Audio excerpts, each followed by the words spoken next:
deserved break over the festive period. I asked a question before for anyone that was here in the room earlier, just to drop in if anything had interesting had happened at your school over the last few kind of weeks and months since we spoke last time. Anything that's going on, anything personally that you have that you've accomplished, or anything like that, or anything you need help with, whether it is to do with obviously tonight's course or not. We can use the networking box for great effect. So if you want to do that and you haven't had a chance of that already, while I'm going through the first part of this of the content tonight, if there's anything you want to chat about, drop it in the box, and it might just nudge someone in the right direction to give you a hand with something or to provide you with some information.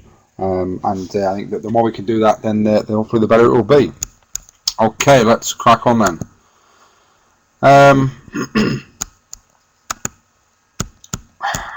Right, just trying to move the slide forward. Graham, if you still have the slides not moving, oh, hang on a second, just catching up.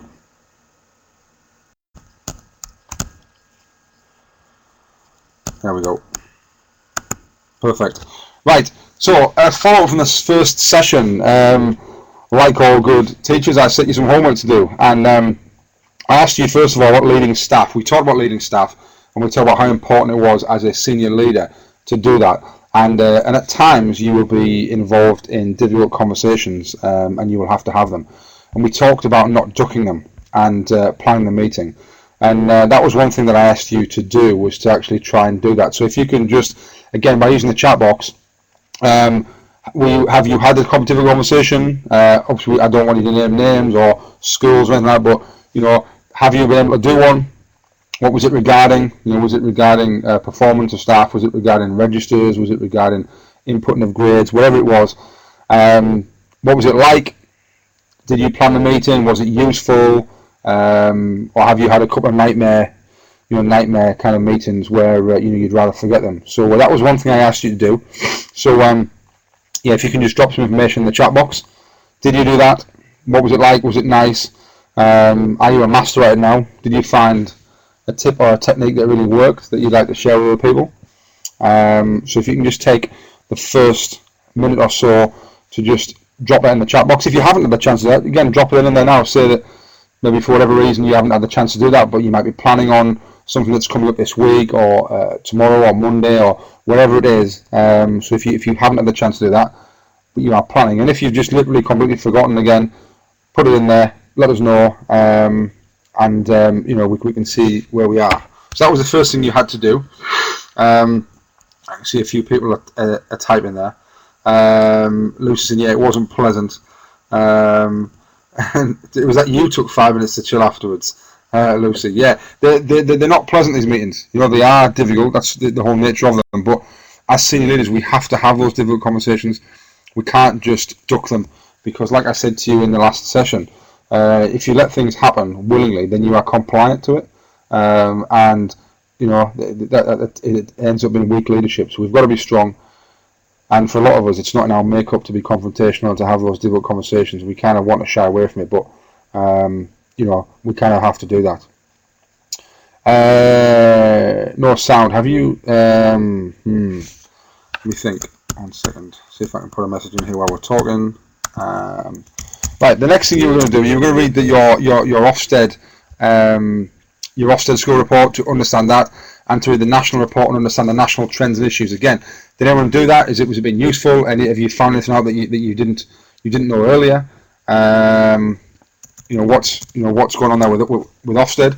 Do you feel like you are more, empowered by completely understanding your Ofsted report or the national report and the trends? Because there's some very interesting trends out there that not only are national trends, but also regional trends as well. That if you have an Ofsted inspection, you will be kind of quizzed upon if certain trends are appearing in your region. Okay, let me just go back off a few of these messages that are coming in now. Don had a difficult conversation with a teacher who had not dealt with a student in the correct manner. It was awkward, but he did appreciate that he had not dealt with the situation and agreed with what I said. Excellent, Don, well done. Kevin, yeah, spoke to someone who hadn't spoken to someone in an appropriate manner. Yeah, those things, they're difficult to do. And I think I said to you last time, is that remove the person from the situation, think about the issue, and then it doesn't become personal. And hopefully that is a little bit easier. All right, so on to Ofsted then. Has anybody looked at the national report? Has anybody seen the national trends and the issues? And have you looked at your regional report? And also from that as well, leading on to that as daunting now, we looked at Raise Online and we talked about needing to read it and understand it, pick out your own strengths and weaknesses. And I mentioned to you that there will be a Raise Online expert in your building. If you are not it, then you need to find that person and you need to basically spend some time with them so they can go through it with you.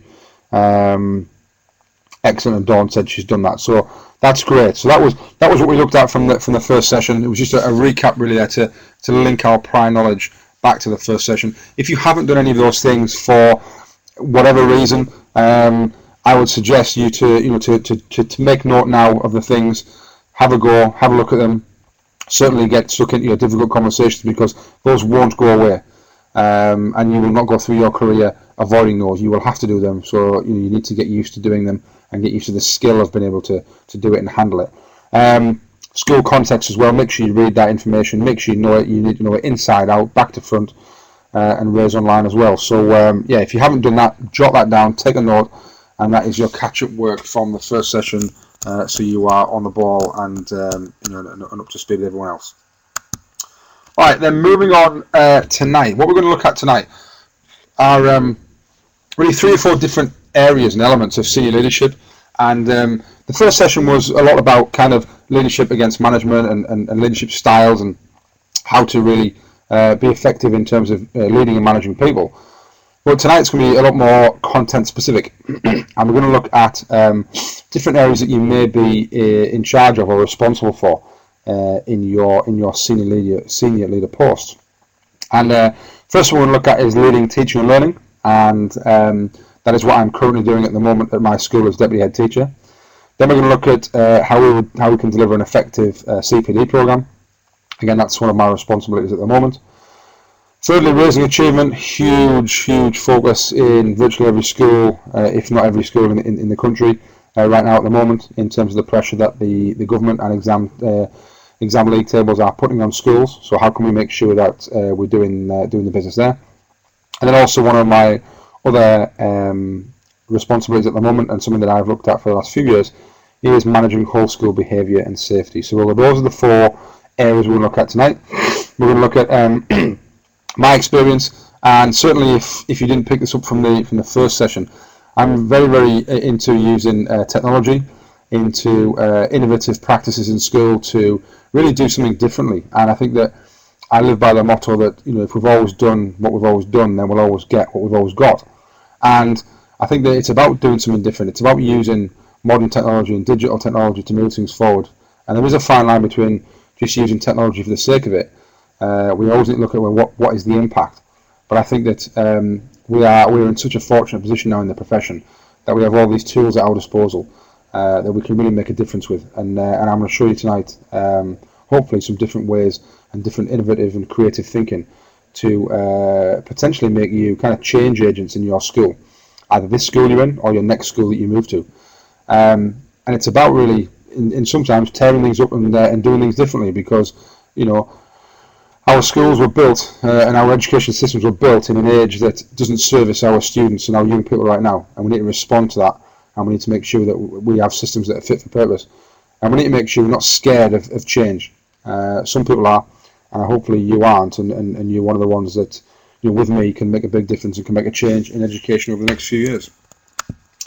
So, teaching and learning, big passion of mine, and the quote that I've put underneath there really sums it up. Let's keep the main thing the main thing. And the main thing in our core business in school is teaching kids.